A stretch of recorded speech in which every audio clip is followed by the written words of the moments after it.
ఇప్పుడు మీరు దాదాపు ఇండస్ట్రీలో వచ్చి 50 ఇయర్స్ కావస్తుంది. అవును. ఈ సందర్భంగా ఏదైనా స్పెషల్ ప్రాజెక్ట్ ఏమైనా డిజైన్ చేస్తున్నారా?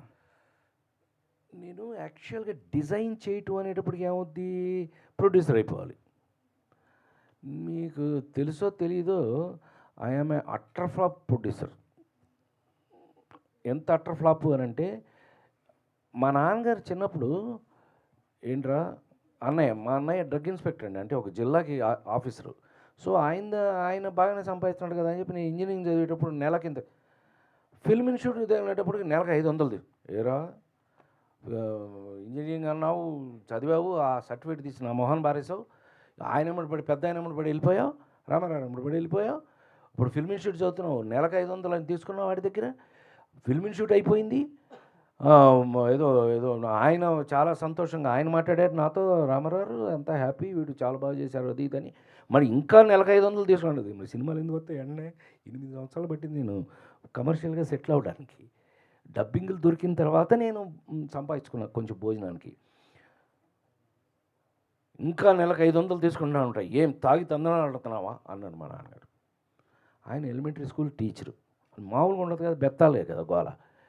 ఆ దెబ్బతో పెట్టించుకుని, ఇది మీకు ఎప్పుడు చెప్పలేదు కదా, ఆ రోజున పెట్టించుకుని ఇంట్లోంచి బెజవాడ పనోట్లంక నుంచి ట్రైన్ ఎక్కిన వాడిని ఈ నిమిషం వరకు, ఈ సెకండ్ వరకు ఎవరి దగ్గర ఒక్క రూపాయి నేను తీసుకోలేదు.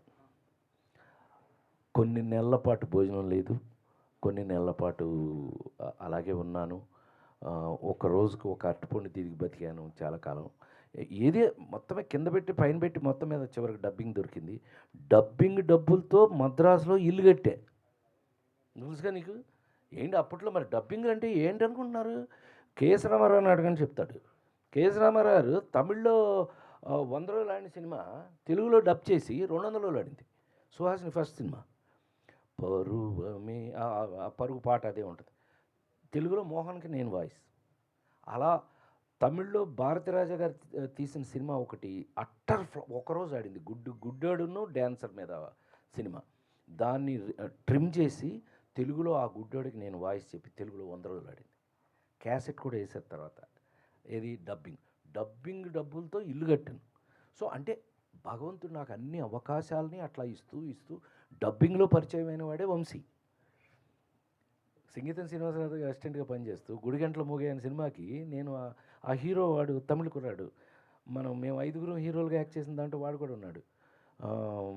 కె విశ్వనాథ్ గారి సినిమాలో కూడా ఫ్లూటిస్ట్ వాడికి వాయిస్ అంటే అక్కడ చూశాడు వంశీ నన్ను వదల. ఇంకా తర్వాత నన్ను హీరో చేసే వరకు వంశీ వదల. ఇలాంటివి భగవంతుడు మనకు ఒక దోవ కల్పించడం. ఇట్స్ ఎ పాత్ 1 by 1 అలా ఇవాళ వరకు.